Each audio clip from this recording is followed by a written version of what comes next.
नमस्कार दर्शक बंधु आपण मानकु टीआरओ 24 न्यूज को स्वागत। आसंतु नजर पकाइबा आज खबर उपरे।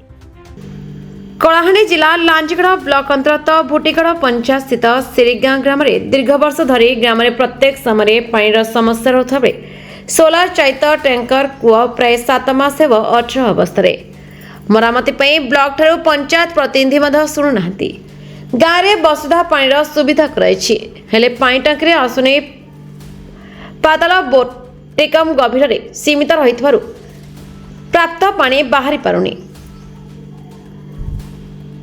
आउ टांकी को आसी पारुनी साधारण लोक मैंने सुविधा पाइबे केतेबेले पहाड़ पर्वत घेरा अंचल होइतारु गाँ मुंडकुरु दुईटी पहाड़ चढ़ी पानी बोही आनी कष्ट प्रत्येक दिन निज दैनंदिन जीवन आरंभ करती।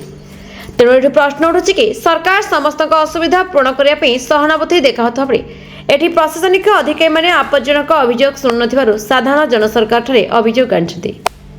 बारंबार अभियोग सते केबे गाँव में पानी समस्या दूर होगा और लोक मैंने पानी कष्ट मुक्ति पाइबे ताहा देखिबाकु बाकी रहिला।